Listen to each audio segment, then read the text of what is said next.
Bonjour à tous. Un grand merci de nous avoir rejoints ce matin pour ce webinaire sur le numérique et les associations.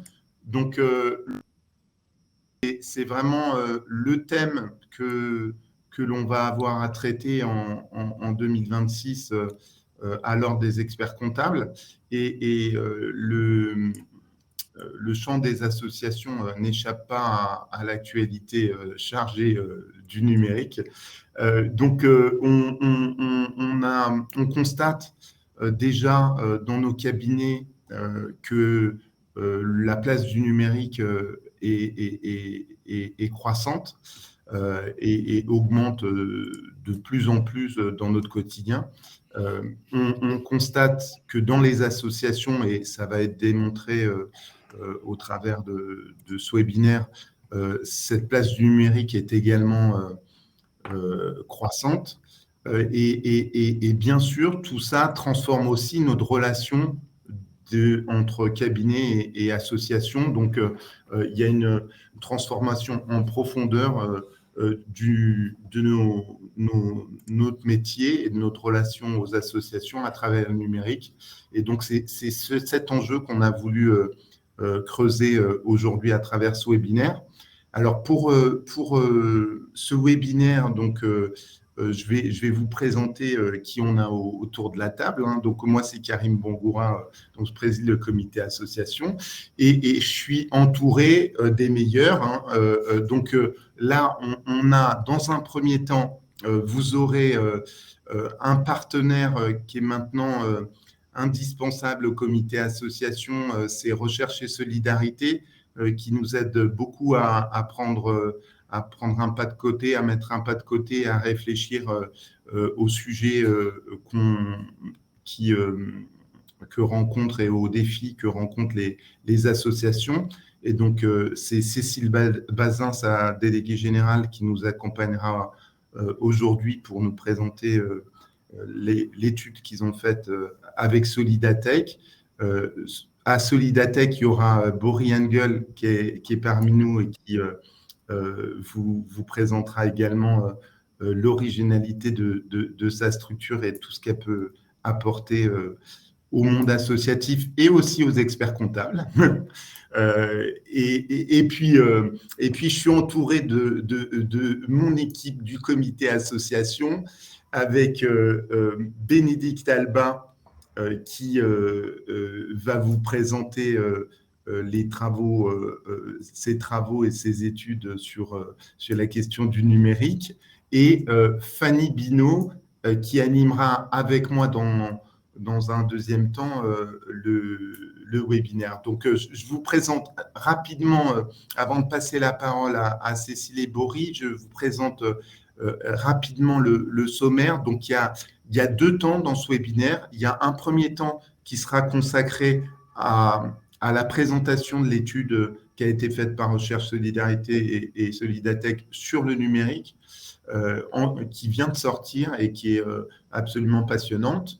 Et puis, il y aura dans ce premier temps, c'est prendre de la hauteur sur le sujet et puis sur l'impact que ça a dans le tissu associatif.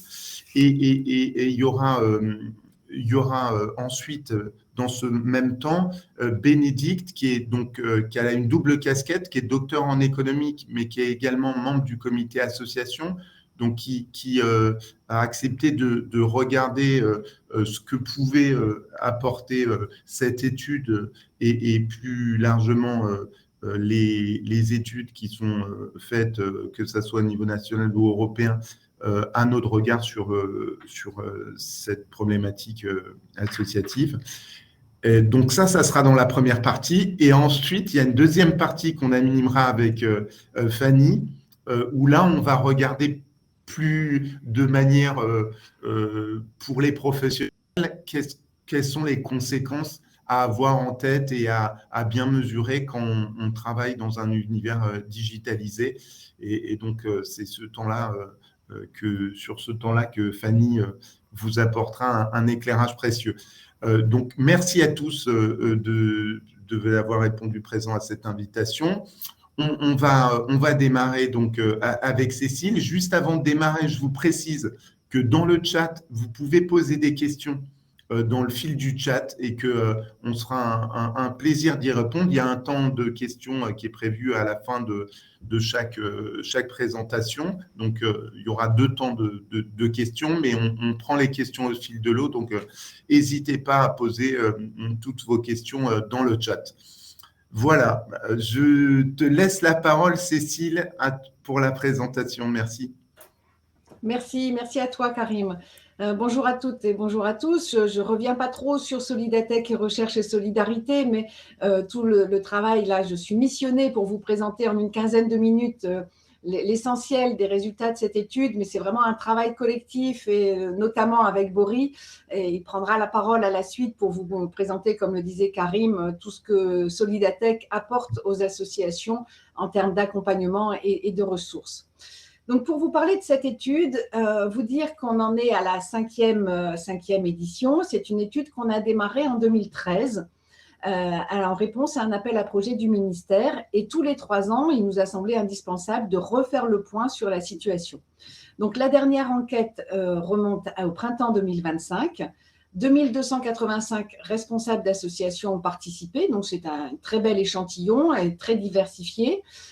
Toutefois, on utilise la méthode traditionnelle des quotas pour vous présenter des résultats d'ensemble, que ce soit sur l'ensemble des associations d'une part, ou d'autre part sur les associations employeurs, parce que c'est vrai qu'on a un focus sur les employeuses, notamment ce matin. Donc une méthode traditionnelle selon les variables taille et secteur, comme on le fait sur toutes nos enquêtes auprès des responsables d'associations. Alors ça, c'est une chose, mais ce qui est aussi et au moins aussi important, ce sont les analyses détaillées selon le profil des associations, selon les secteurs d'activité, selon la taille que l'on exprime au travers du budget ou bien du nombre de salariés pour les employeuses, selon aussi le contexte dans lequel évolue l'association, est-ce qu'elle appartient ou non à un réseau, dans quel territoire elle est implantée, et on va jusqu'au quartier politique de la ville et les zones de revitalisation rurale. Et puis la maturité numérique, mais là, je n'en dis pas plus parce que c'est l'objet des prochaines slides. Et tout ça pour vous dire que ces résultats, bien sûr, vous les retrouvez dans le rapport complet et puis aussi dans un tableau de bord interactif dont je redirai quelques mots à la fin de la présentation. Donc, l'objet premier, en fait, de cette enquête, c'est de voir où en sont les associations par rapport au numérique. Et donc, ce qu'on appelle, nous, la maturité numérique. On a plusieurs indicateurs pour évaluer cette maturité numérique. Et le premier indicateur, s'appuie sur la réponse des responsables d'associations à la question suivante. Si vous deviez estimer ou évaluer la situation de votre association par rapport au numérique, vous diriez quelle est ? Eh bien, nous avons 23% d'associations qui les considèrent comme peu initiées, 47% en progrès et 26% expérimentés. Ces 26% en 2025 étaient de 21% en 2022. Donc, c'est un premier indicateur qui nous montre qu'on est dans la maturité numérique du secteur dans son ensemble est en amélioration. On a une autre approche qui consiste à voir qui s'implique sur les sujets liés au numérique. Alors, c'est une question fermée, donc on ne va pas forcément tout reprendre, mais on voudrait attirer votre attention sur le salarié référent sur le sujet, et parce qu'on y voit donc là une progression. En jaune, nous avons les résultats de 2019, en vert clair 2022 et en vert plus foncé 2025. Donc aujourd'hui, ce sont 30% des associations, employeuses bien sûr, qui confient le sujet du numérique à une personne, qui doit avoir bien sûr les compétences techniques, mais pas que, aussi des compétences d'animation de projet, des qualités pédagogiques, des qualités aussi humaines et puis des relations avec les dirigeants. Donc, c'est un poste qui est à qualifier et qui doit dépasser le cadre technique. Donc, une progression de ce point de vue-là. Et pour les associations les plus importantes, celles de plus de 10 salariés, on arrive à 40% d'associations qui confient le sujet du numérique à une seule personne. On a aussi des bénévoles. Un bénévole référent, ça peut être aussi dans une petite association employeuse ou une association sans salariés. Et là, un petit point de vigilance quand le numérique ne repose que sur une seule personne, parce qu'effectivement, ça peut créer une certaine dépendance et des difficultés en cas de départ de cette personne. Un autre élément positif, nous semble-t-il, en tout cas que nous interprétons positivement, vous voyez la progression de la proportion d'associations qui confient le numérique aux dirigeants, au conseil d'administration ou au bureau. Donc 24% en moyenne des associations. C'est pour nous une prise en compte plus stratégique du sujet du numérique, bien au-delà des usages ponctuels qu'on pouvait avoir au départ.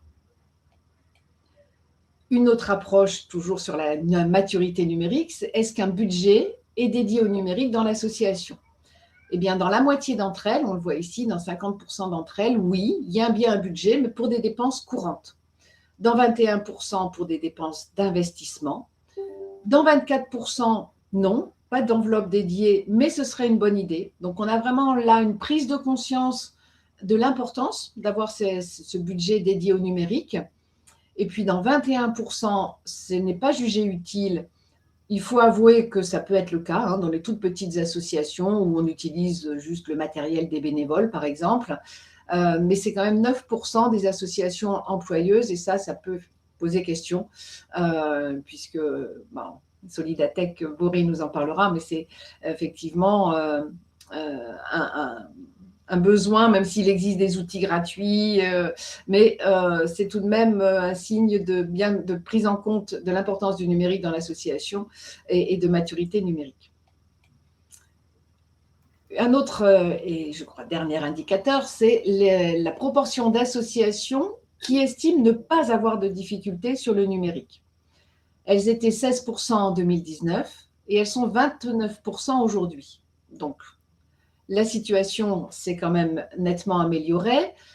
Sur les 29% en moyenne, eh bien, on a 22% d'associations employeuses, donc elles sont moins nombreuses.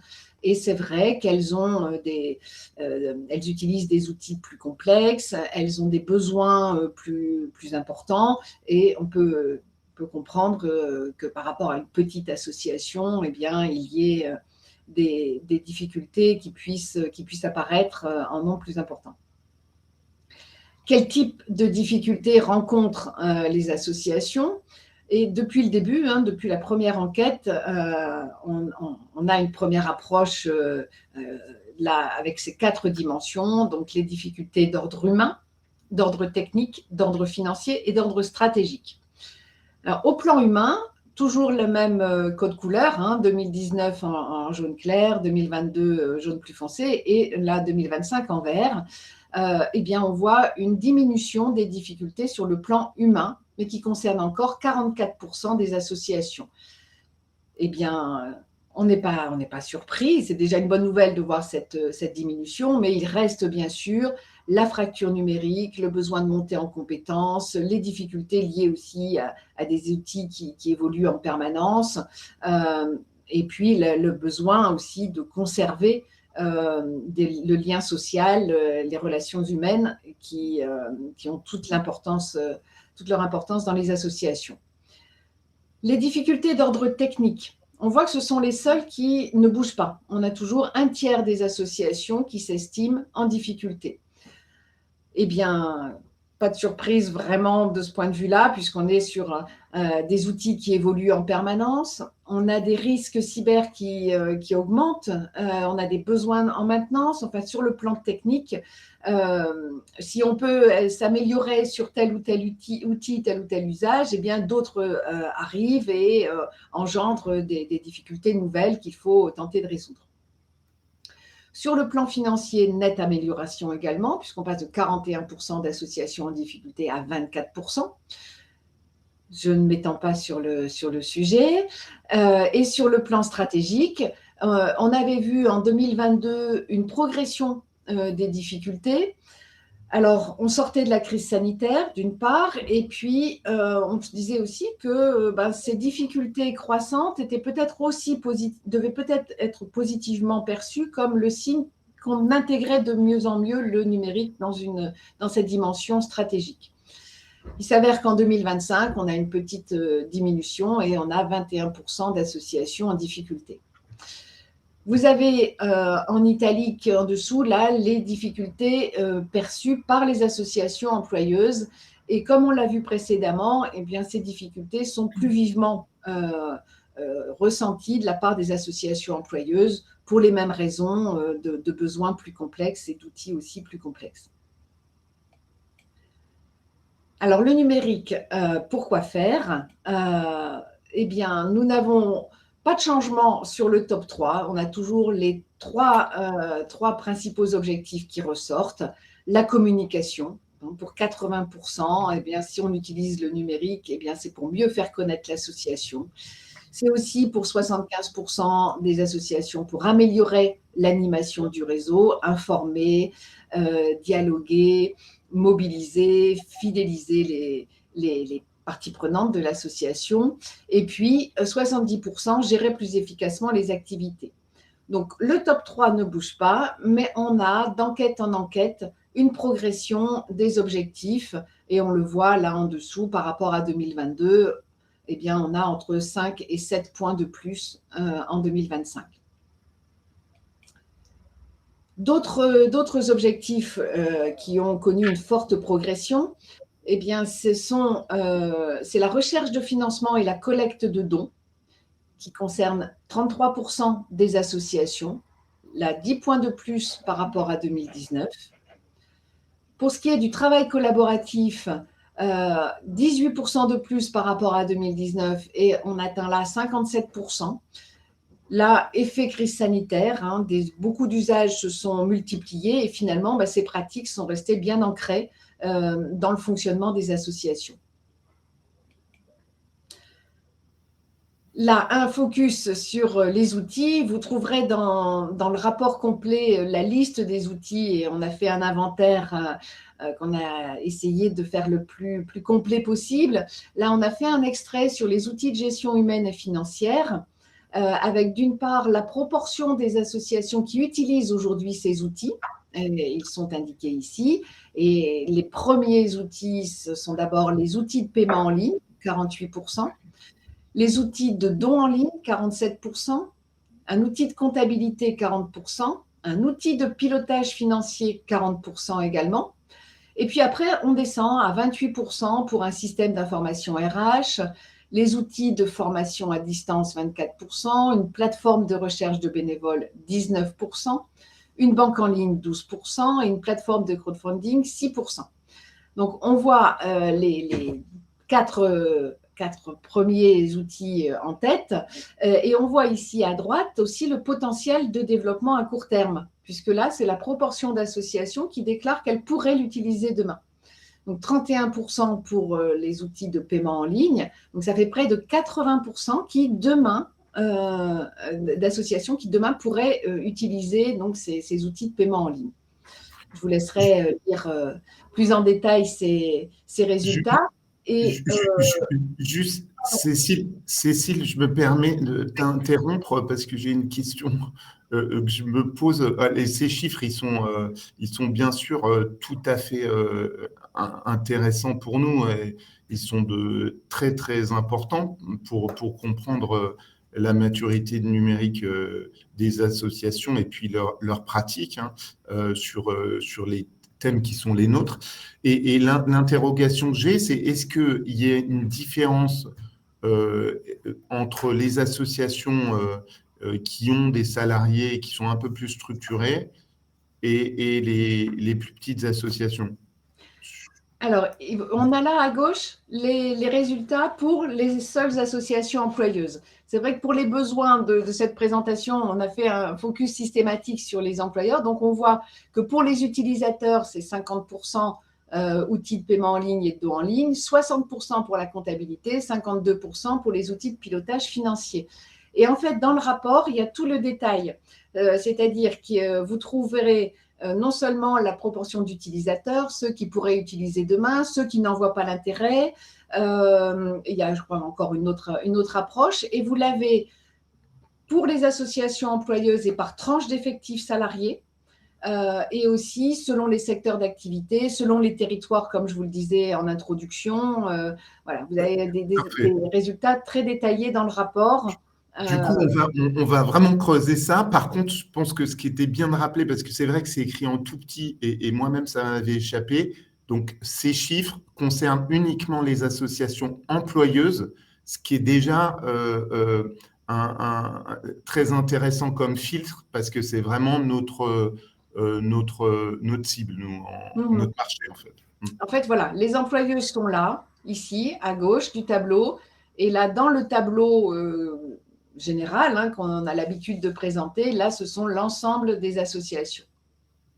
Mais je pense vraiment, il y a encore plus de détails dans le rapport complet qui est en ligne sur le site de Solidatech, sur le nôtre, et que vous pouvez télécharger à volonté.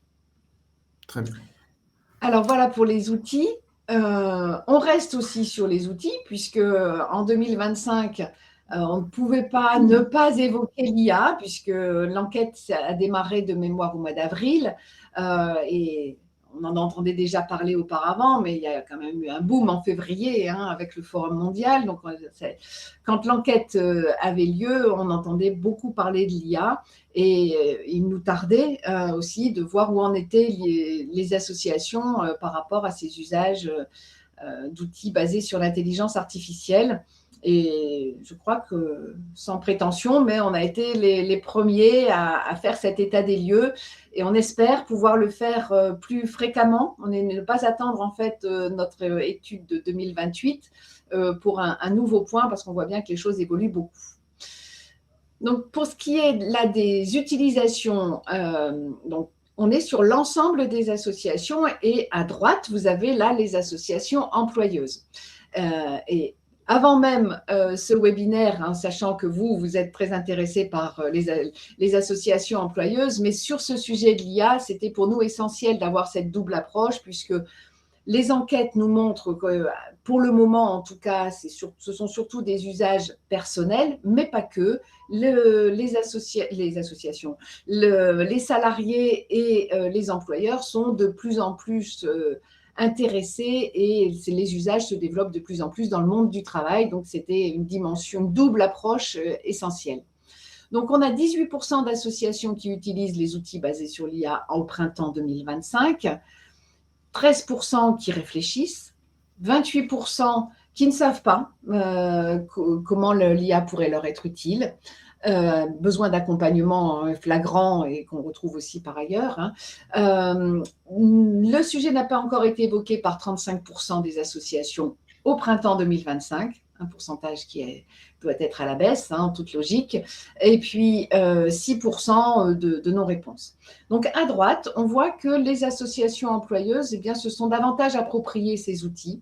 Elles sont 26% à les utiliser, 18% à être en réflexion. Maintenant, pourquoi ces associations utilisent-elles les outils basés sur l'intelligence artificielle ?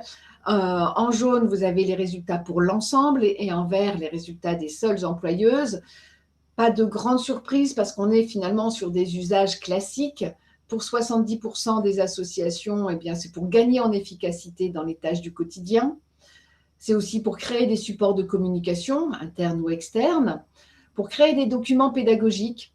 Et c'est vrai que j'insiste souvent sur cet aspect des choses, parce que les besoins des associations sont importants là-dessus. Elles ont souvent affaire à des publics spécifiques, des jeunes, des seniors, des publics fragiles, et c'est un atout que de pouvoir présenter et préparer, construire des documents qui soient vraiment accessibles aux différents publics. Faciliter l'analyse de données, 39%, 27% pour répondre à des appels à projets, 15% aider à la prise de décision stratégique, et 12% pour les campagnes de collecte de fonds. Et si l'on regarde les résultats en vert, les résultats des employeuses, ils sont plus intéressés et plus souvent utilisateurs de l'IA pour le gain de temps, l'efficacité, aussi pour l'analyse de données, et aussi pour les appels à projets, les demandes de subventions. La dernière question qui nous paraissait essentielle, consistait à mesurer en fait les appréhensions et voir quels étaient les usages et si les associations prenaient en compte en fait ces risques, les risques liés à l'IA. Et pour 47% des associations, eh bien, elles sont bien conscientes des craintes éthiques, le manque de transparence, la perte de liens humains, les atteintes à la vie privée. Donc, c'est une préoccupation pour 47% des utilisateurs de l'IA. Le manque de compétences et de connaissances des outils pour 45%. Là encore, besoin d'accompagnement. L'impact environnemental pour 36%. Les risques liés à la confidentialité des données, 36% également. Les coûts, 27%. Et 8%, le risque de déstabiliser notre organisation actuelle. On regarde maintenant les résultats des associations employeuses et on voit qu'elles ont davantage encore conscience de ces risques, alors qu'elles sont, on le voit, plus souvent utilisatrices. Donc, elles sont plus souvent dans une utilisation qu'on peut appeler raisonnée de l'IA. Bien sûr, des progrès sont à faire et il y a encore de la sensibilisation, de l'accompagnement, ça c'est indéniable. Mais voilà, il y a une utilisation qui est relativement prudente. Mais on est toujours sur des usages ponctuels. On le voit au travers de la slide précédente. Et puis, on le voit aussi à travers ces 6% et 8% de prise de conscience des risques de déstabiliser l'organisation actuelle. Ces pourcentages sont faibles, alors que lorsque les usages de l'IA vont se développer, eh bien, effectivement, ça va engendrer des conséquences sur la répartition des tâches, la réorganisation, la disparition, certainement, assurément, même de certaines fonctions. Cette dernière slide, pour vous rappeler, même si j'ai eu l'occasion de le faire dans le cours de la présentation, eh bien que le rapport est téléchargeable avec une synthèse, avec aussi quelques infographies, et puis le tableau de bord interactif. Et on peut remercier Boris, parce que c'est lui qui a été au cœur de cette mise en place et de la reproduction de des principales données. Mais c'est un outil très intéressant parce que pour les principales questions, il vous permet de sélectionner le profil d'association qui vous intéresse pour voir comment elle se situe par rapport à l'ensemble des associations. Et donc, ce tableau de bord interactif, vous le trouvez en allant sur le site, bien sûr, de Solidatech et aussi sur le nôtre, Recherche et Solidarité, dans la page numérique. Voilà pour les résultats de l'étude. Je pense que j'enchaîne en passant la parole à Boris pour qu'il vous dise quelques mots sur Solidatech, dont vous avez déjà entendu parler à plusieurs reprises. Oui. Bonjour à toutes et à tous. Effectivement, merci déjà Cécile pour cette présentation, cette restitution de l'étude. Je vais prendre 4-5 minutes pour vous présenter Solidatech et ce que nous on apporte du coup au secteur associatif en quelques mots. Alors je te laisse passer la prochaine slide, Cécile. Nous, la mission de Solidatech, c'est d'aider les associations à renforcer leur impact grâce au numérique. Et pour ce faire, on a deux modes d'action. Alors, peut-être quelques mots sur Solidatech et notre univers, comment on se situe dans l'écosystème. Donc, on existe depuis 2008 et depuis 2008, on a touché plus de 45 000 associations. Et je vous montrerai après les moyens par lesquels on accompagne ces associations sur le numérique. Mais également donc, des fonds de dotation, des fondations reconnues d'utilité publique. Voilà, ces acteurs qui nous font confiance depuis bientôt 20 ans. Donc ça, c'est vraiment notre cible à Solidatech. Et puis, il est important de noter la spécificité de Solidatech, c'est qu'on est porté par une coopérative d'insertion qui s'intitule les Ateliers du Bocage, qui est une coopérative d'utilité sociale et environnementale, du fait de notre activité de chantier d'insertion et de nos actions notamment sur le reconditionnement de matériel informatique. Et par ailleurs, donc les Ateliers du Bocage qui portent ce programme Solidatech fait partie du mouvement Emmaüs. Pour ceux qui connaissent, celles et ceux qui connaissent, on fait partie de la branche B3 d'Emmaüs, la branche insertion par l'activité économique. Donc, pour recentrer sur Solidatech, deux moyens, deux piliers pour accompagner les associations sur le numérique. Le premier, c'est pour la première promesse, c'est réaliser des économies. La deuxième, c'est la montée en compétences. Alors, pour réaliser des économies, alors qu'est-ce qui se cache derrière cette promesse? Je laisse Cécile passer à la prochaine slide. Voilà, il y a deux volets, deux façons de permettre aux associations de réaliser des économies. Le premier volet, et c'est le volet qui a fait la notoriété du programme Solidatech, c'est la partie logicielle. Alors effectivement, grâce à Solidatech, donc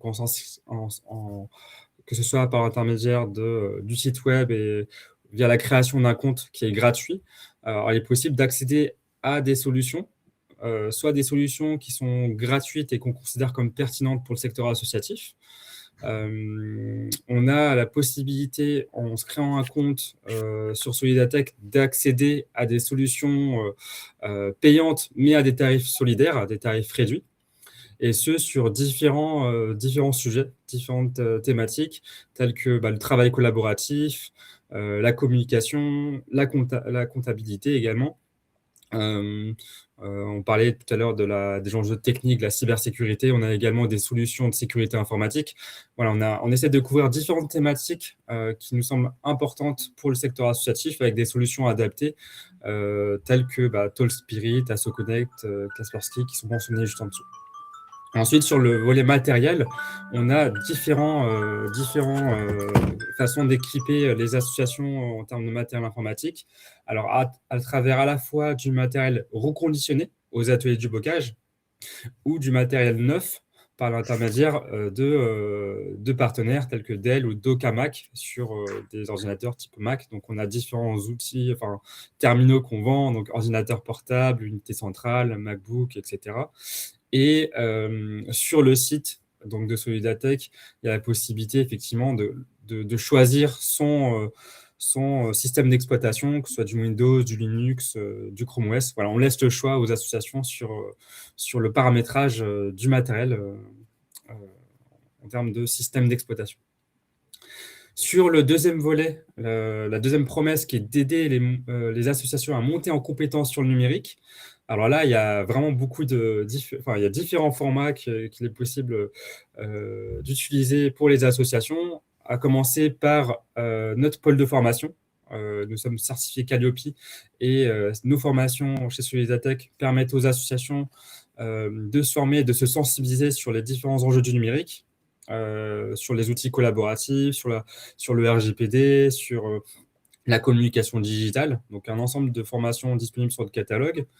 On dispose d'un outil de diagnostic numérique en ligne qui permet à des associations de se poser un ensemble de questions et d'initier vraiment une réflexion sur quels sont mes besoins numériques sur le numérique, qu'est-ce que je peux prioriser dans mes actions pour progresser.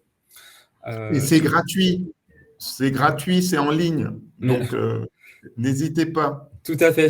Il suffit de se créer un compte et c'est gratuit, effectivement. Et l'idée, voilà, c'est de se poser des bonnes questions et on arrive à la fin à une page de résultats qui donne voilà, les points faibles, les points forts et qui est vraiment la première étape pour se poser et se dire quel est mon plan d'action, quelle est ma stratégie sur le long terme en matière de numérique.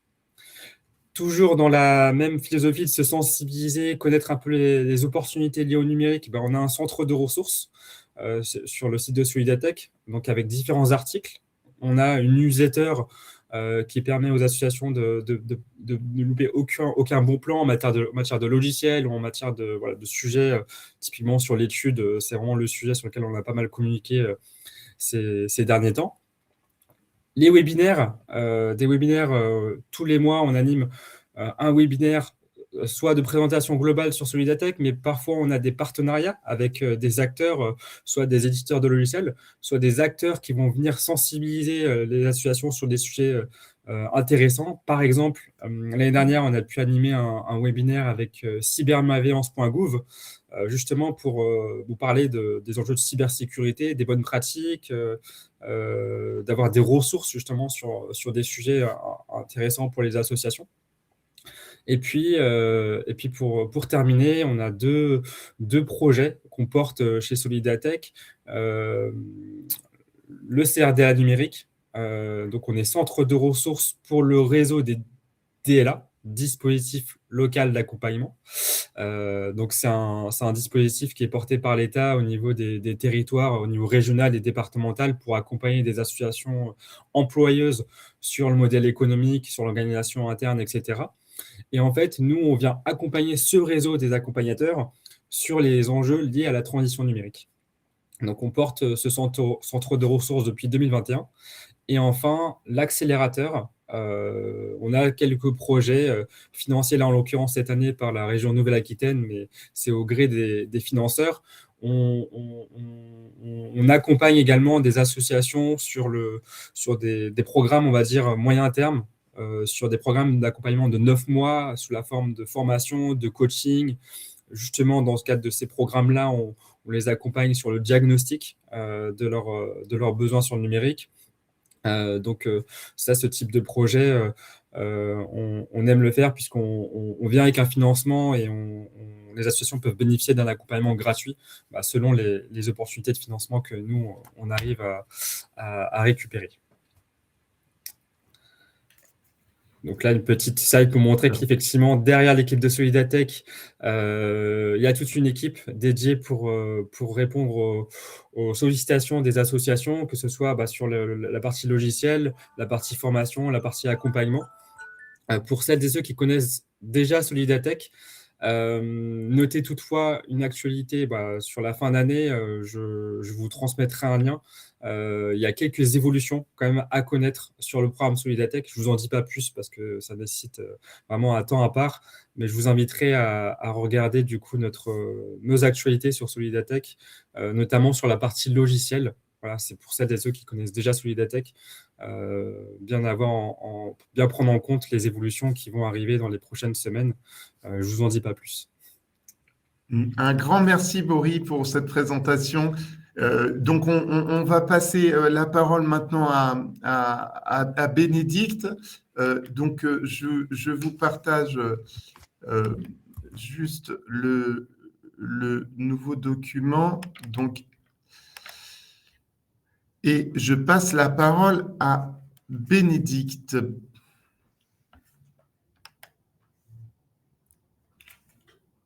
Alors, donc voilà le sommaire. Donc, je pars en fait des résultats de l'enquête menée par Solidatech avec Recherche et Solidarité.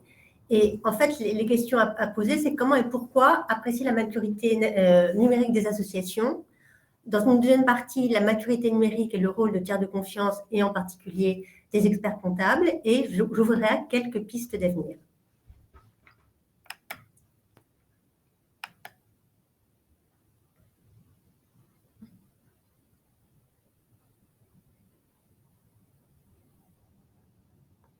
Alors, comment et pourquoi apprécier la maturité numérique des associations? Donc, dans les dernières enquêtes qui ont été menées à un niveau européen, en 2024, 88% des Européens se déclaraient utiliser chaque jour Internet et 97% pour les 16-29 ans. Donc, ça veut dire qu'il y a une majorité écrasante d'Européens et évidemment, si les associations utilisent massivement aussi les outils numériques, c'est bien parce qu'en leur sein, aussi bien les bénévoles que les salariés ont accès à Internet. Donc déjà, il faut qu'il y ait effectivement un certain niveau d'accès, de connexion à Internet. Donc à la fois le côté technique dont a parlé Cécile, mais aussi le côté humain, c'est-à-dire pouvoir utiliser ces outils numériques. Donc cette notion de maturité numérique est un concept qui est communément utilisé et qui s'appelle le Digital Maturity Assessment. Et je vous enverrai un lien, en fait, pour, si vous voulez évaluer justement le degré de maturité numérique. Et je crois que Solidatech aussi, sur son site, a un petit test. Donc, commencez par le petit test, effectivement, de Solidatech pour vous poser les bonnes questions. Il y a aussi un test de vitesse numérique qui est accessible aussi sur le site de la Commission européenne. Donc, ce sera la deuxième étape. Et une troisième étape, alors beaucoup plus effectivement développée, c'est cette fameuse ce Digital Maturity Assessment qui pose des questions beaucoup plus précises. Donc, je pense que c'est vraiment une très bonne combinaison de mettre les deux. Et donc, dans l'étude qui a été menée par Solidatech avec Recherche et Solidarité, on a partagé le questionnaire, enfin, on a diffusé le questionnaire auprès des dirigeants associatifs et des utilisateurs effectifs au sein des associations, qui ne sont pas forcément effectivement les mêmes. Et moi, ma suggestion, en tant que personnalité qualifiée au sein du comité d'association, c'est de dire que ce serait intéressant d'avoir aussi les réactions et que ces questionnaires puissent circuler auprès des experts comptables qui ont beaucoup d'associations dans leurs clients, de manière, peut-être que les questions seront posées un petit peu différemment, mais comme ça, on aura un regard extérieur aussi sur la manière dont ils perçoivent, eux, la maturité numérique de leurs clients. Et donc, en fait, le but, c'est d'informer et de rassurer aussi bien leurs adhérents que leurs bailleurs de fonds, puisqu'en fait, cette notion de maturité numérique est de plus en plus une question qu'on se pose. Alors, le numérique, donc, c'est un enjeu croissant. Donc, on a vu qu'effectivement, il y a eu au fil des enquêtes qui ont été menées par Solidatech avec Recherche et Solidarité, il y a vraiment eu une évolution. D'abord, la première étape, c'est la prise de conscience. Et la deuxième étape, c'est de concrètement identifier les bons outils et les utiliser. Et donc, les utilisations, c'est cette fameuse notion de maturité numérique. Ça, c'est encore différent. C'est-à-dire qu'à la fois les utiliser, être conscient en fait, de toutes les utilisations et des risques aussi d'utilisation, c'est bien sûr autre chose. Et ce que disait tout à l'heure Cécile, c'est tout à fait vrai. Il y a eu vraiment un choc, une accélération des usages des outils numériques et en particulier, pas seulement les outils enfin, qui sont détaillés très bien dans l'enquête, mais par exemple pour tout ce qui est AG, les assemblées générales, les conseils d'administration, mais même les formations par webinaire ont explosé et donc elles s'y sont mises parce d'abord elles ne pouvaient pas se rencontrer et donc du coup nécessité fait loi et donc elles s'y sont mises parce qu'effectivement on n'avait pas d'autre solution. Et on a, ce que signalait effectivement tout à l'heure Cécile, une explosion de l'IA, mais en fait c'est depuis 3 ans. Et concrètement, on a commencé, comme le disait très justement Cécile, à en parler énormément. Et maintenant, dans tous les journaux, chaque jour, il y a une petite rubrique ou un article qui parle de l'IA et qui parle de l'IA sous toutes ses facettes, et j'y reviendrai. Et en particulier, à un niveau européen, il y a des pôles européens d'innovation numérique. Alors, même si on n'en fait pas partie, parce que visiblement, c'est assez sélectif, ce qui est intéressant, c'est voir la méthodologie qui est utilisée et qui pourrait être aussi intéressante. Alors, quels sont les points d'attention? Donc, les enjeux numériques. Donc, il faut assister sur le rôle des professionnels qui ont un regard extérieur, justement, sur les bons usages et pour pouvoir alerter les associations. Donc, connaître ces outils et leurs usages, mais aussi les compétences numériques des acteurs associatifs. Et ce sont des compétences clés qui sont de plus en plus sensibles actuellement. Et donc, en particulier, les risques encourus par les usages, puisque vous le savez peut-être, mais 2020-2030 a été déclaré décennie numérique par la Commission européenne. Donc, il y a plein d'actions qui ont été menées justement pour pouvoir sensibiliser et que vraiment massivement, tous les acteurs économiques, et en particulier les associations, s'y mettent.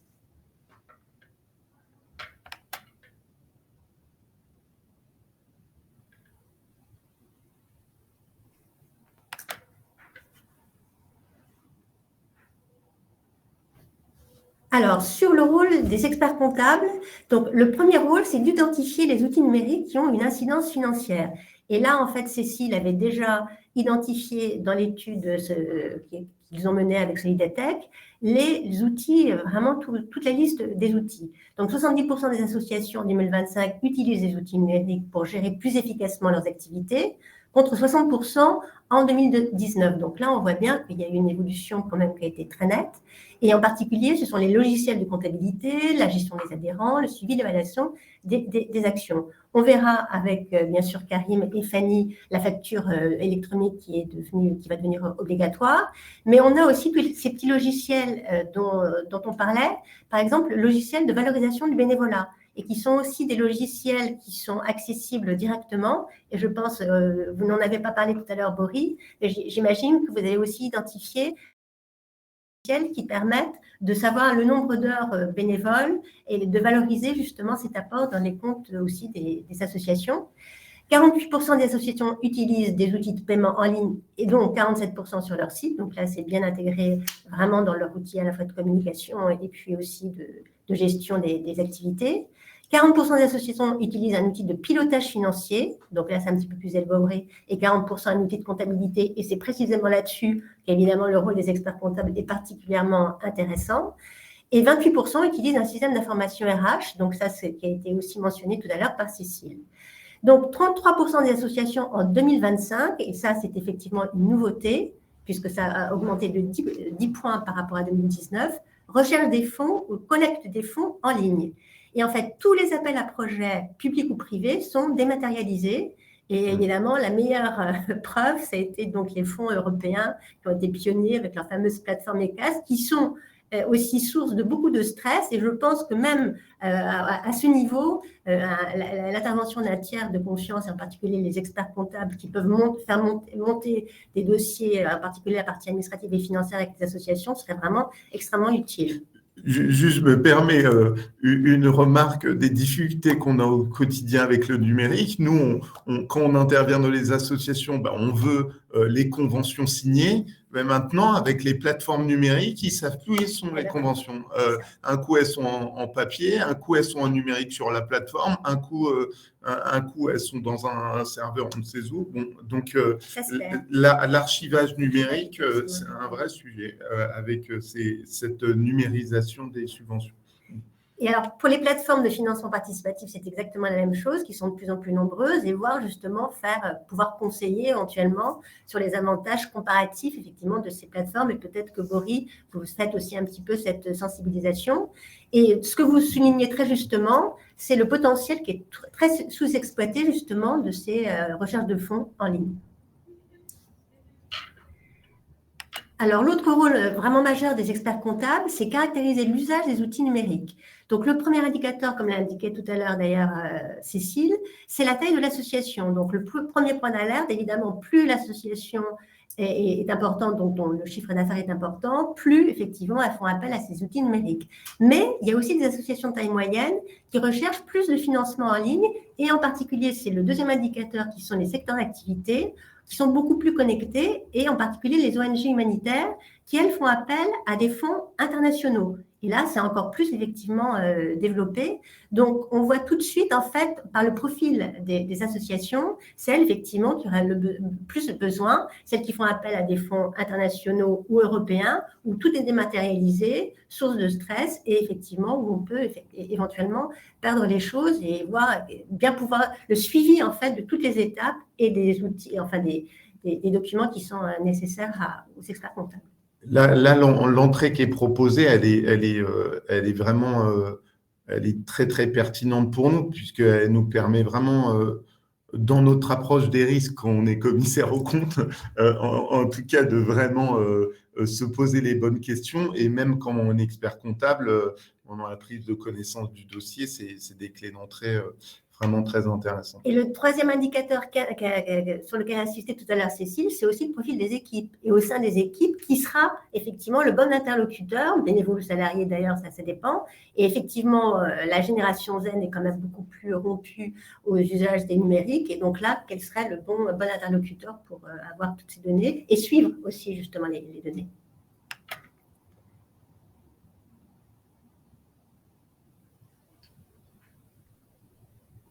Alors, bien que ce soit un webinaire sur le numérique, on n'échappe pas aux caprices du numérique dans le défilement des diapos. Donc, voilà. Alors, voilà. Donc, ce sur quoi je voulais insister, c'est la valorisation aussi des compétences numériques, c'est-à-dire le côté capital humain, parce qu'on a parlé tout à l'heure du capital technique. Alors là, effectivement, avec toutes les solutions qui sont proposées par Solidatech, avec l'accès à des tas de choses gratuites. Mais pour le capital humain, et effectivement, c'est la notion de formation, on s'est rendu compte qu'on avait vraiment développé ces compétences humaines. Donc, en interne, il y a effectivement une montée en compétences, effectivement, sur les compétences numériques.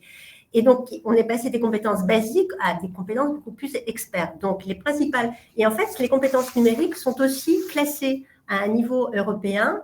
Et on a la recherche d'information, qui est le premier domaine, la communication et la collaboration, qui est le deuxième domaine, l'utilisation de logiciels, qui est le troisième, la protection de la vie privée, qui est le quatrième, et la résolution de problèmes, qui est le cinquième domaine. Et donc, par exemple, pour la France, on est dans une situation intermédiaire. Voilà, lorsqu'on a fait le sondage, 59% donc des Français de 16 à 74 ans, ont des compétences numériques de base. Et alors que l'objectif de la Commission européenne, c'est 80% des Européens qui devraient avoir ces compétences numériques de base. Ce qui veut dire qu'il y a 10% des Français qui sont dans des situations d'électronisme. Et donc, du coup, j'ai compris que vous interveniez beaucoup, enfin, les ateliers de bocage peut-être dans les zones plus rurales.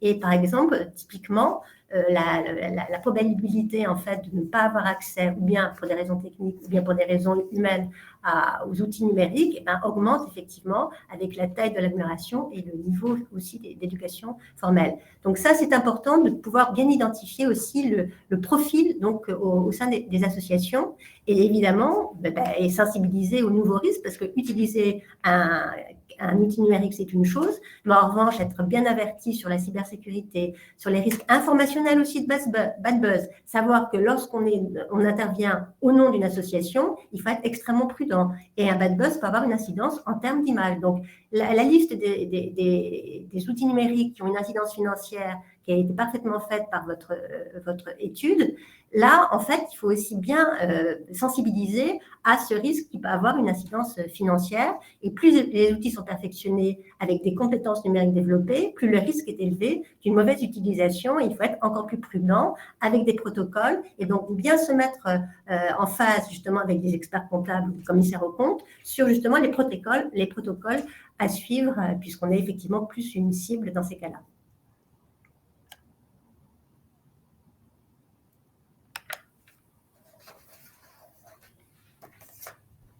Alors, quelles sont les pistes d'avenir?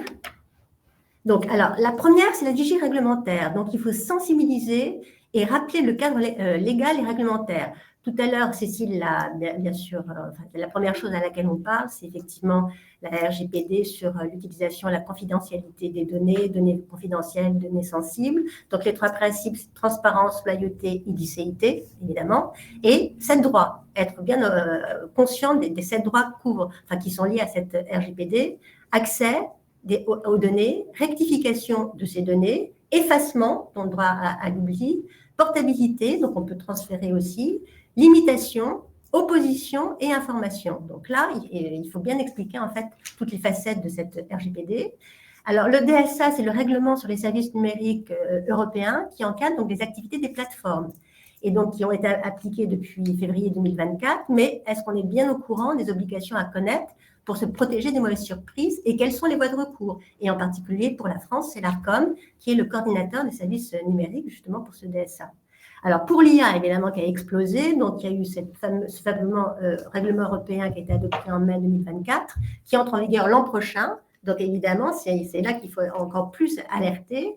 Et sur les 3 catégories de risques de l'IA, donc les systèmes qui créent un risque inacceptable, typiquement la notation sociale, et là, il faut être très, très vigilant sur l'utilisation des données qu'on a sur les adhérents, sur les publics, etc. Les applications au risque, par exemple, l'outil de balayage de CV, elles sont aussi recruteuses, les associations, donc il faut faire attention. Et les applications qui ne sont pas explicitement interdites ou répertoriées et qui échappent en grande partie à la réglementation. Donc, moi, ma suggestion, c'est effectivement, en collaboration avec Solidatech et Recherche et Solidarité, c'est de mutualiser les initiatives et voir justement quels sont les réseaux, les associations, pour cartographier, le terme utilisé au niveau européen, c'est mapping, les problèmes rencontrés, de manière à bien alerter justement sur c'est les fameux cas d'usage qu'on repère avec les IA, et proposer des exemples de bonnes pratiques. Et donc voir comment on a surmonté telle et telle difficulté. Alors,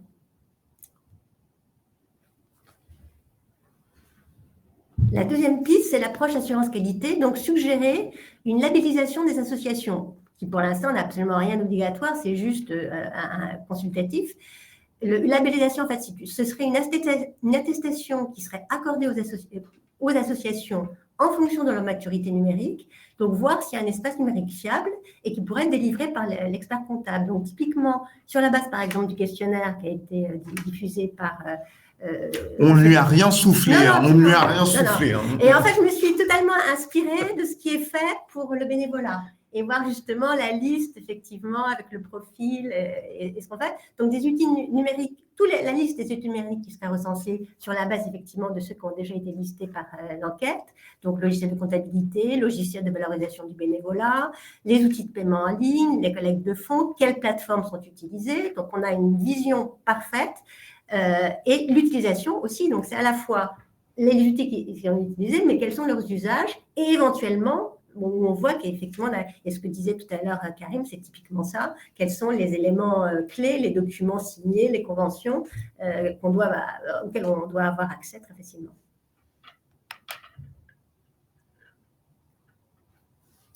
Et donc, la sensibilisation et la formation, c'est proposer une formation spécifique des usages numériques ayant une incidence financière.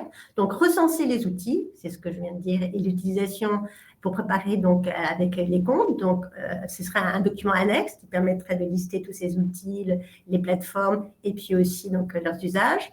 Savoir identifier et valoriser les compétences numériques en interne, donc en présentant les 5 domaines et voir justement classer un petit peu les compétences numériques en fonction des personnes effectivement qui suivent et qui utilisent ces outils numériques qui ont une incidence financière.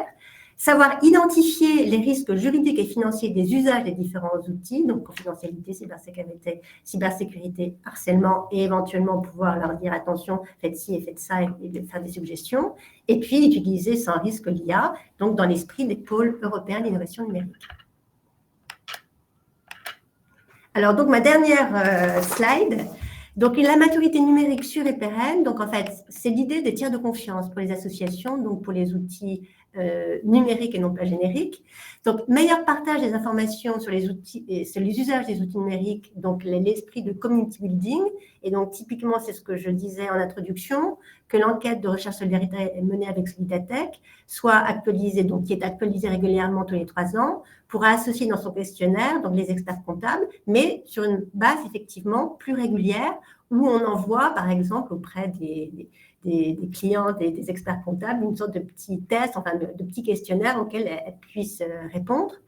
Meilleure utilisation de ces outils numériques, c'est la capacité building, la fameuse attestation ou labellisation des usages numériques, la valorisation des compétences numériques en listant bien les domaines de compétences et le niveau de compétences atteint, et donc pour dire oui, là je peux délivrer une attestation parce que c'est sûr, on a bien tout identifié, on voit les usages et les risques sont vraiment très faibles, donc on peut y aller. Meilleure sensibilisation des acteurs associatifs sur les risques encourus et en particulier, évidemment, la présence en ligne, le risque communicationnel, informationnel, identifier et documenter les problèmes rencontrés, donc les cas d'usage, donc une sorte de base de données qu'on pourrait effectivement rendre accessible, le partage des bonnes pratiques, et donc la suggestion, donc ce serait donc un édim associatif qui mettrait donc recherche et solidarité, Solidatech, des cabinets qui seraient partants pour y aller, un pôle d'associations qui permettrait de montrer justement quelques exemples de bons usages. Et donc en complément du petit outil de test de son niveau de maturité numérique sur Solidatech, j'ai mis le lien justement vers ce fameux digital, c'est l'outil européen de digital maturity assessment et qui pose des questions. Et avant ce digital maturity assessment, vous avez un petit test qui est très, très rapide, où on vous demande votre pays, la catégorie de votre petite ou moyenne association ou entreprise, et on vous pose un certain nombre de questions, et vous avez un profil. Et après, si vous avez passé donc, ces différents tests, on vous pose toute une série d'activités. Parfait. Bon, c'est des thèmes, des pistes passionnantes. Alors, je dis pas ça parce que les experts comptables semblent pouvoir y avoir un rôle, hein, mais parce que je pense que ça fait des thèmes d'échange intéressants futurs avec Recherche Solidarité, Solidatech et les experts comptables pour le tissu associatif. Donc, merci beaucoup pour ces pistes et puis on s'en reparle très vite. Donc, on va passer à la dernière partie parce que j'ai Fanny qui est à ma droite et qui me fait les gros yeux quand elle regarde l'heure et elle se dit il va encore faire une introduction et on va encore être encore plus en retard, mais pas du tout, pas du tout, pas du tout. Je vais être très, très rapide et je vais passer à la parole très rapidement à Fanny qui a plein de choses à vous dire sur la conduite d'une comptabilité dans un univers digitalisé, qui est le thème de cette seconde partie. Donc, on a 30 minutes à peine pour dérouler, donc on va aller très très vite, enfin surtout moi, hein, Fanny elle prendra plus de temps. Donc on a plusieurs points à dérouler ensemble. Il y a un premier point qu'on va faire avec vous sur la... Alors bon, là, vous connaissez, c'est les présentateurs, donc on va aller vite. On voulait, dans le sommaire, hein, il y a plusieurs parties. Il y a une première partie où on revient sur les enjeux liés au numérique pour rappeler les enjeux, le défi qui se pose à la profession face aux enjeux numériques qui déferlent, on peut dire, sur la profession. Donc, je vais faire un rapide rappel là-dessus. Après, Fanny va développer 2 points essentiels, la conformité, la comptabilité face à l'administration et l'impact des outils, et la digitalisation des ressources et la fiabilisation des données. Voilà. Et très vite, je vous présenterai un outil, mais je ne vais pas faire... c'est très clair dans les slides, donc je vous laisserai découvrir un outil de cybersécurité proposé par le gouvernement que vous pouvez appliquer à vos clients. Voilà, donc sur les enjeux, là, vraiment, on vit une période là, de défi pour la profession avec une complexification croissante des enjeux numériques. Donc on a vécu avec l'ossérisation, enfin le développement de la reconnaissance optique des documents, l'intégration bancaire, enfin toutes ces techniques maintenant qui ont intégré nos cabinets et avec lesquels on vit. Et puis là, on arrive avec des choses qui sont d'un tout autre ordre en termes d'impact.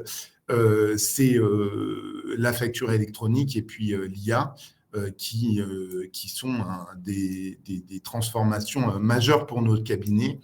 On a une complexification croissante des SI chez nos clients et dans nos cabinets, un mix en du local, des SaaS, des enjeux croissants d'interopérabilité entre les logiciels, d'interface et de gestion des interfaces, multiplication des solutions, que ce soit chez nous ou chez nos clients. Donc, il y a ce premier point, la complexification des SI. Il y a le deuxième point, de l'enjeu des SI et de leur gouvernance, hein, puisque du coup, il se pose, comme ça devient tellement crucial dans la gestion, soit chez nous, soit chez nos cabinets, soit dans notre relation entre nous et nos clients. On a des tas de questions à se poser, et notamment par rapport à toute la réglementation qu'a rappelé Bénédicte. Et enfin, bien sûr, on a les enjeux de cybersécurité, parce que plus on est digitalisé, plus on est vulnérable, et donc il y a tout ça à gérer. Donc les enjeux, ils sont de plusieurs, on peut les prendre de plusieurs côtés, hein, on l'a vu. Alors, pardon, j'ai été trop vite. Donc, il y a protéger nos propres cabinets, hein, sur les données, sur la confidentialité, la réputation, la sécurité. Les données à l'heure de la facture électronique. Alors, je rassure, il y a Sylvie qui avait rappelé à juste titre, hein, la facture électronique, elle est obligatoire que pour les assujettis. Hein. Donc, pour les non assujettis, et c'est l'essentiel des associations, elle est non obligatoire, mais on l'espère, parce que parfois on se demande encore, elle est une opportunité qui sera possible pour les non-assujettis qui le souhaitent. souhaite.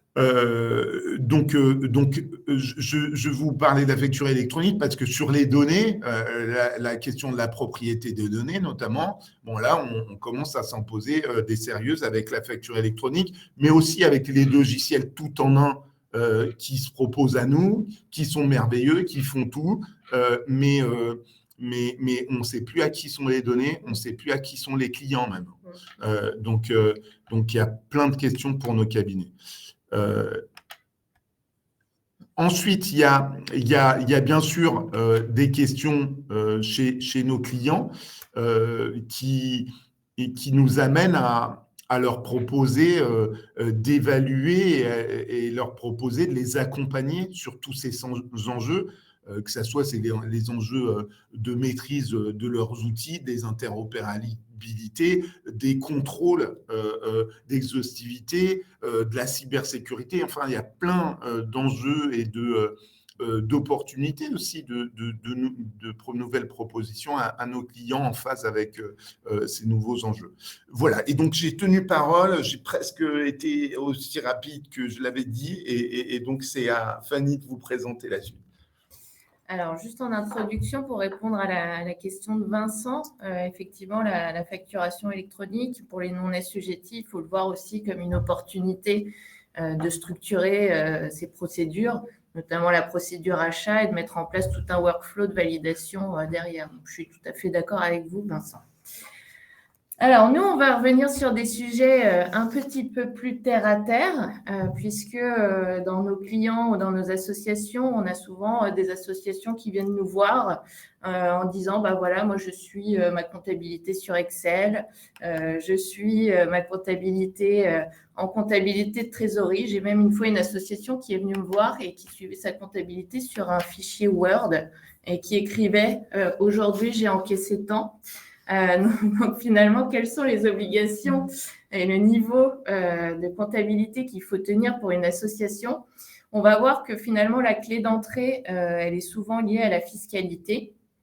Et juste en introduction aussi, pour rappeler, une comptabilité d'engagement, finalement, elle est obligatoire quand on est assujetti au plan comptable général et au règlement ANC 2018-06, donc celui qui s'applique aux associations.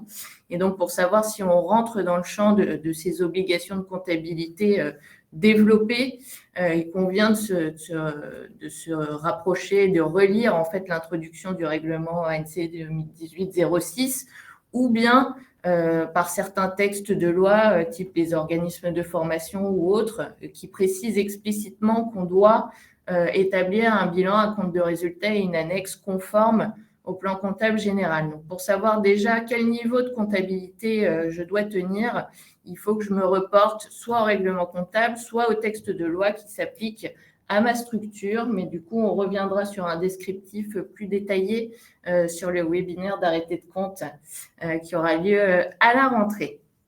Donc, sur le point d'entrée, finalement, le PCG, dans la slide que vous voyez, elle précise que le niveau 0, en fait, c'est qu'on peut tenir, quand on est assujetti à la TVA, on peut tenir un livre spécial d'enregistrement qui se fait papier, sur lequel il faut qu'on puisse référencer nos différentes opérations de TVA avec un montant hors taxe, TTC, un nom du bénéficiaire de l'opération. Donc ça, c'est encore des choses qui sont prévues par le PCG, mais on va voir qu'en fait, dans la pratique, ce livre comptable, il doit être informatisé pour répondre aux obligations de transmission du FEC, donc fichier des écritures comptables, en cas de contrôle fiscal.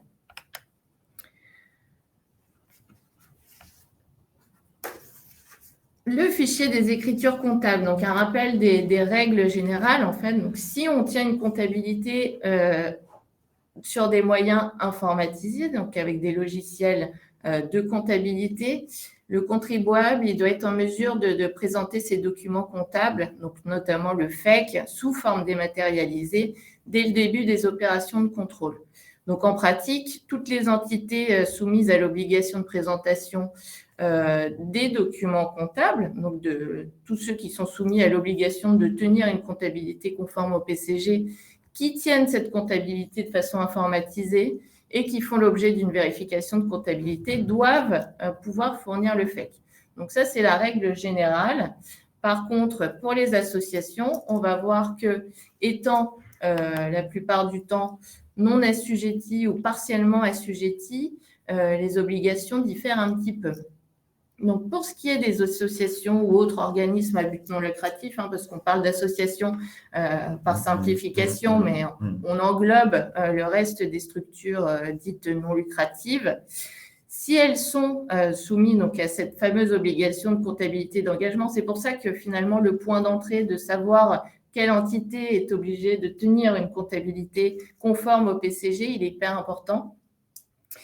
Qu'elles tiennent cette comptabilité sur un logiciel comptable, donc à partir du moment où elles font appel à un expert comptable, souvent c'est le cas, et qu'elles exercent une activité dite lucrative, et que cette activité, donc même dans le cadre d'une activité accessoire, mais supérieure au seuil de la franchise, donc qui est de 80 011 € de mémoire pour 2025, donc, si elle dépasse ce seuil et qu'elle rentre dans le champ de l'activité lucrative soumise à TVA, AIS, ACET, elles sont obligées de pouvoir fournir un FEC. Sous quelle forme il doit être fourni, puisque souvent, en cas de sectorisation, il y a deux activités qui vivent ensemble, l'activité non lucrative et l'activité lucrative. Et donc, pour le FEC, il y a deux possibilités. Soit on tient deux comptabilités séparées, deux établissements en fait comptables, un qui est fiscalisé, un qui est non fiscalisé, et en cas de contrôle, on présente un FEC du secteur fiscalisé. Donc deux dossiers, comptables distincts. Soit on tient un FEC pour l'ensemble de la structure par le biais d'une comptabilité analytique. Et dans ce cas-là, on peut, dans le FEC, identifier avec un champ spécifique, puisqu'on peut rajouter des colonnes d'identification analytique notamment, d'avoir un champ qui permet d'identifier la partie lucrative de la partie non lucrative. Et dans ce cas-là, le point d'intention, c'est bien sûr les clés de répartition sur les charges mixtes qui seront bien entendu revérifiées par l'administration fiscale.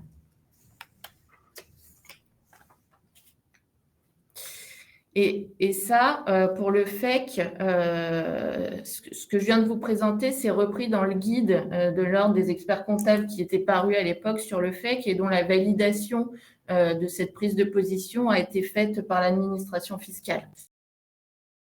Qui a été validée. Donc, on peut s'y référer, tout à fait.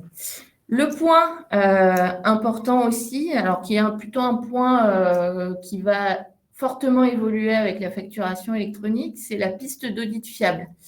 Donc, pour rappel, une entité est obligée de documenter, en théorie, via un manuel de procédure, la manière dont elle suit sa comptabilité et notamment la manière dont elle référence ses pièces, la manière dont elle archive ses pièces et comment elle suit ses pièces justificatives. Les pièces, elles doivent être classées, on doit pouvoir les rattacher à la comptabilité. Elles sont archivées pendant 10 ans, puisque c'est le délai légal de conservation de ces documents. Et dans le cadre d'une comptabilité digitalisée, on doit bien sûr répondre à l'ensemble de ces obligations de classement et de conservation et les décrire dans son manuel de procédure. Mais la piste d'audit fiable, c'est un petit peu plus que ça, puisque pour les organisations, pareil, qui sont soumises à TVA ou partiellement, il doit pouvoir justifier de cette piste d'audit fiable. Donc, en fait, c'est tout le circuit de validation d'une facture avec derrière le rapprochement avec le bon de commande, le bon de livraison, la facturation et la prestation ou la livraison qui a été rendue derrière. Donc, en théorie, la comptabilité, elle doit permettre de retracer ce flux de workflow de l'étape 1 à l'étape de comptabilisation via cette piste d'audit fiable. Juste me permets de préciser que la Compagnie nationale des commissaires aux comptes met à disposition sur son site un outil gratuit pour suivre la piste d'audit fiable sur le cycle achat et vente chez vos clients. Et franchement, aussi bien en expertise qu'en CAC, c'est super bien fait et très, très utile. Et cette piste d'audit fiable, elle est amenée à évoluer avec la facturation électronique, puisqu'en fait, tous les outils de facturation électronique permettront d'avoir l'archivage du workflow derrière notre facture X, la fameuse facture X, sur lesquelles derrière, il y aura tout le suivi des actions de validation de cette facture. Et pour répondre à la question de Madame Hyperti, bonjour Madame Hyperti, les assos non assujettis devront-elles pouvoir intégrer les factures? En pratique, l'obligation de réception, en fait, même si elle ne s'impose pas systématiquement, je pense que par ricochet, pour devoir éviter d'aller chercher sur chacune des plateformes des fournisseurs la facture qui nous concerne, peut-être d'avoir l'outil le plus simple possible pour au moins pouvoir centraliser. Alors je tiens à préciser, on verra à la fin qu'on va faire des webinaires spécifiques sur la facture électronique qui vont répondre à toutes les questions que vous êtes en train de vous poser sur la facture électronique. Je précise que les opérateurs qui sont soumis à la facture électronique et qui émettent des factures électroniques sont tenus de s'assurer que les personnes auxquelles ils émettent sont en capacité de recevoir. Donc, si les gens ne sont pas dans l'annuaire, c'est à eux de leur envoyer par tout moyen, c'est-à-dire en PDF ou la façon dont ils les envoyaient, ou par courrier, la façon dont ils les envoyaient précédemment, si c'est des particuliers ou des non-assujettis. Donc voilà, c'est pas aux non-assujettis de s'adapter au système, c'est aux assujettis de s'adapter à leurs envois aux non-assujettis. En pratique, les contrôles de l'administration fiscale, lorsqu'on a une activité lucrative, donc l'administration fiscale a toute possibilité, dans ce cas-là, sur la partie non lucrative ou sur une partie qui serait non considérée par l'association comme lucrative, mais dont l'administration aurait finalement un soupçon sur le caractère non lucratif de cette activité, elle peut venir voir l'association et lui demander écoutez, là, vous n'appliquez pas les impôts commerciaux. Moi, je considère ou j'ai l'impression, j'ai des faisceaux d'indices de dire que votre activité, peut-être qu'elle rentre dans le champ d'une activité dite lucrative, donc je vous contrôle sur cette base-là. Et ça, il y a effectivement une réponse sur le sujet qui a été dite en cas d'indice sérieux permettant de penser que l'organisme est susceptible d'entraîner cette accession. Ouais, c'est important. Donc, dans ce cas-là, l'administration elle a deux possibilités de contrôle, une vérification sur place ou un examen de comptabilité à distance. Dans les deux cas, il faut être capable de fournir le fameux fichier des écritures comptables, toujours dans le cas où on tient sa comptabilité au moyen de systèmes informatisés. Donc si je suis le fil de la pensée de Fanny, qui est subtile, ça veut dire que même si je suis assimilé comme non lucratif, si l'administration se pose des questions sur le caractère lucratif de mes activités, ils vont aller demander le FEC et des documents comptables formalisés. Tout à fait. Dans le cas où on tient sa comptabilité au moyen de systèmes informatisés. En fait, si mon association qui tient sa comptabilité sur Word, en théorie, elle n'est pas obligée de devoir fournir ce fameux FEC. Donc, c'est assez contradictoire, je trouve, dans l'approche. Donc, si on passe à la slide suivante, mais dans tous les cas, bien sûr, la recommandation, c'est d'avoir une comptabilité informatisée et d'avoir derrière la capacité d'émettre un FEC.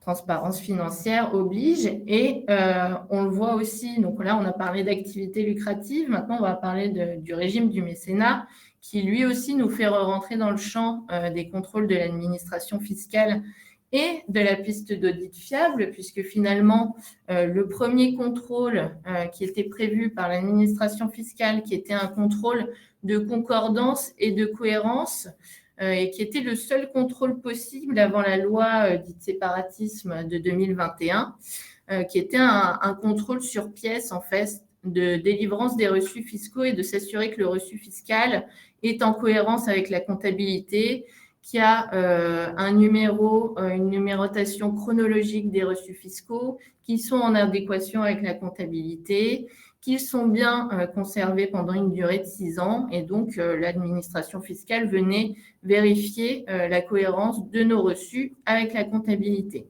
Donc ça, bien sûr, ça nous fait rentrer dans le champ de pouvoir fournir une comptabilité au format conforme et numérique. Et ça, et d'avoir une piste d'audit fiable derrière, puisque ça nécessite d'organiser le classement de ces reçus fiscaux. Depuis la loi séparatisme, le contrôle, il a pris un niveau, puisque finalement, on était sur un contrôle de concordance et de cohérence. Maintenant, on est sur un contrôle complet de la capacité de l'association à émettre ses reçus fiscaux. Donc, on est sur le niveau du dessus. Toute l'analyse de la notion d'intérêt général qui est revue par l'administration fiscale et donc sur l'objet de l'association, sa gestion des intéressés, le fait qu'elle fonctionne au profit d'un cercle non restreint de personnes et puis bien sûr le fait que ces reçus fiscaux sont émis sur une activité dite non lucrative. Donc c'est un contrôle beaucoup plus étendu qui est effectué par l'administration. Et donc, cette dernière a précisé que si l'intérêt général n'est pas qualifié et qu'elle n'est pas qualifiée en raison du fait que ce soit une activité potentiellement lucrative ou une gestion non désintéressée, le contrôle sera étendu sur, bien sûr, des impôts commerciaux derrière, donc activité lucrative, redressement sur TVA, CET et IS. Voilà. Elle fait peur, hein, Fanny. Hein, faut... Il faut être prudent. Alors, merci à Yann-Éric, on va l'embaucher. Hein, lui, il répond aux questions à notre place dans le fil du chat. Merci beaucoup. Et on va répondre à la question de Françoise, puisque la dernière partie, c'est effectivement les spécificités un peu liées aux produits associatifs qui sont différents de ceux d'une société commerciale. Donc, le premier, alors produit en termes de ressources. Hein. Donc, le premier, c'est souvent la question qui se pose quand on a des cafés associatifs, qu'on a des points de restauration. Est-ce qu'on est assujetti à un logiciel de caisse? Donc là, le raisonnement, il est un peu pareil que le fait d'avoir une comptabilité numérique. Si on n'a pas de système de caisse, on n'est pas assujetti au logiciel de caisse. Donc, pareil, tenir sur papier mon petit calepin, ça nous fait sortir du champ de cette obligation. Alors, donc, du coup, le logiciel de caisse, pour rappel, c'est obligatoire depuis 2018 pour les entités assujetties à la TVA en cas d'opération réalisée avec des particuliers sur un système de caisse qui, du coup, doit répondre à toutes les conditions du logiciel de caisse, donc inaliénabilité, sécurisation, conservation et archivage. Donc, c'est une fois de plus sur les associations qui rentrent dans le champ de la TVA. Cette obligation, elle va un peu évoluer aussi. Elle est déjà en cours d'évolution puisqu'avant, c'était les logiciels qui s'auto-accréditaient. Maintenant, avec la facturation électronique, on va passer à un niveau supérieur d'accréditation puisque ce sera des organismes externes qui devront certifier le logiciel de caisse. Donc ça, pareil, c'est une évolution avec la facturation électronique. Donc en résumé, je vous laisserai le lire, mais les deux cas de figure où oui, je suis assujetti, non, je ne suis pas assujetti à ce logiciel de caisse. Donc, finalement, l'approche fiscale nous fait dire que peut-être que le papier… C'était bien. Non, bon, on va tous remettre au papier, on a compris, Fanny. Hein. Merci pour le message. L'administration va être ravie. Les obligations de facturation. Donc là, on est dans le cadre où l'association réalise quelque chose pour un tiers. Et souvent, on a des questions. Est-ce que je dois émettre une facture? Est-ce que je dois émettre un document comptable? Est-ce que je dois émettre une note de débit? Donc ça, pour rappel, la facturation, pareil, c'est toujours quand on rentre dans le champ de l'assujettissement à la TVA pour une livraison de biens ou une prestation de service effectuée pour un autre assujetti ou une personne morale non assujettie. Les livraisons intracommunautaires et les acomptes qui pourraient être versés sur ces prestations. il y a une dispense d'obligation de facturation pour les opérations qui relèvent des articles 261, 261E du CGI. Et en fait, c'est les mêmes dispenses que la réforme de la facturation électronique. Donc, c'est plutôt cohérent. Et donc, l'obligation s'applique uniquement dans ces cas-là. Par contre, on doit toujours avoir une pièce comptable à l'appui de sa comptabilité. Donc, sur les encaissements, ça peut être le reçu fiscal, ça peut être la convention de mécénat, ça peut être des notes de débit. Et c'est vrai que beaucoup d'appels à projets sur les subventions qui, en fait, deviennent de la prestation de service et re-rentrent dans le champ de la lucrativité par ce biais-là. On doit, souvent le financeur dit qu'on doit émettre des factures pour marquer les différents jalons d'avancement de ce marché. Et le dernier point, qui est le point des reçus fiscaux. Donc là, on en a parlé rapidement. Donc le reçu fiscal, il doit être numéroté de façon chronologique. D'ailleurs, on le voit sur les deux CERFA qui sont mis à disposition par l'administration fiscale, donc le CERFA personnes morales et le CERFA dont des personnes physiques. Le premier cadre, c'est numéro de reçu. Donc ça permet de mettre cette numérotation chronologique et continue avec une séquence ininterrompue, sans doublon ni trou dans la comptabilité.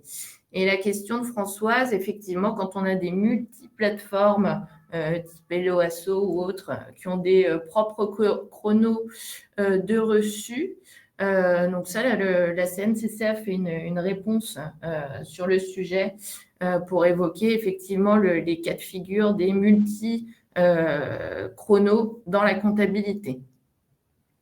Donc, pour rappel, ces reçus, on doit les conserver 6 ans et les fournir à première demande de l'administration fiscale en cas de contrôle. Et il doit y avoir toutes les mentions obligatoires et une signature lisible en théorie. Et pour élargir un petit peu sur le sujet, les reçus fiscaux, on a parlé de site internet, on a parlé de plateformes de collecte. Ces différents outils, il ne faut pas oublier que ça nous fait rentrer dans le champ de l'AGP, donc l'appel à la générosité du public. Et ça a été rappelé par une note de la GEPA sur le sujet que je vous invite à lire. Donc attention, à partir du moment où il y a un bouton à cliquer pour donner, ça vous fait rentrer dans le champ de la loi de 1991 sur l'appel à la générosité du public et donc au suivi des seuils de 153 000 € pour l'établissement du compte emploi ressources. Donc ça, c'est un élément à avoir en tête avec la digitalisation. Et on a parlé aussi, toujours sur les reçus fiscaux, il y a la notion de don de temps, donc le bénévolat, effectivement, toutes les plateformes qui permettent maintenant de suivre des temps de manière assez précise de nos bénévoles, ce qui permet de les valoriser d'une façon assez fiable dans notre comptabilité pour pouvoir les comptabiliser en contribution volontaire en nature. Donc ça, c'est un outil qui permet de fiabiliser à la fois pour l'expert comptable qui va passer l'écriture et à la fois pour le commissaire aux comptes qui va vérifier. Ça a un caractère de fiche de temps, en fait, qui permet de valider les heures qui seront déclarées dans ces contributions volontaires en nature. Et un dernier point, nos bénévoles, quand ils sont membres de l'association et qui veulent se rendre à l'AG en version numérique, pour rappel, une AG qui se tient en version numérique, ça doit être prévu par les statuts. Et ça, beaucoup d'associations ne le font pas. Voilà. Et je rends la parole à Karim. J'espère avoir été... alors là, c'était extrêmement synthétique. On buvait tes paroles, Fanny, et c'était surtout un lien très, très important qui était fait entre les questions fiscales et les questions de digitalisation qui, comme on le voit, s'imbriquent de plus en plus fortement. Et avec la facture électronique, ça va être croissant. Donc, non, c'était hyper intéressant. Merci à tous. C'était passionnant, toutes vos interventions.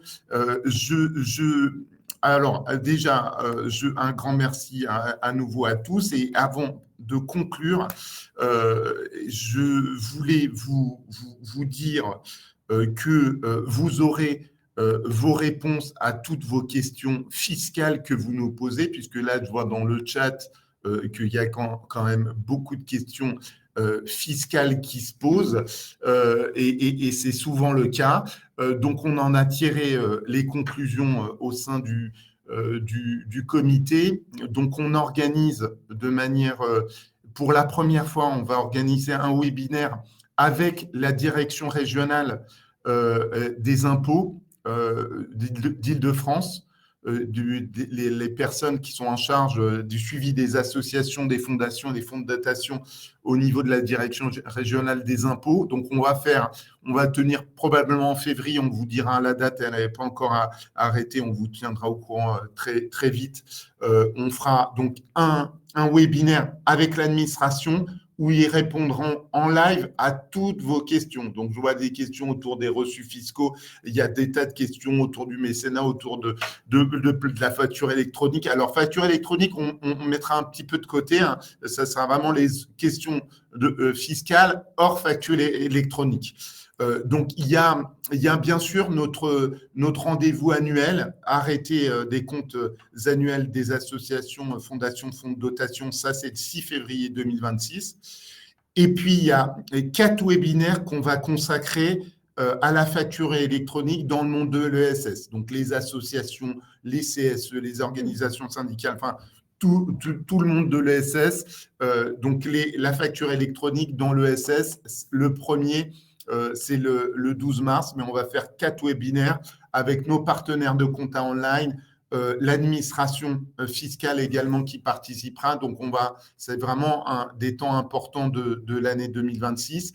On a un dossier spécial Juris Association sur le sujet de la transition numérique et du pilotage financier qu'on va faire de 17 pages avec le comité association. Bien sûr, il y aura nos partenaires Cécile et Bory de Recherche et Solidarité et Solidatech qui interviendront également.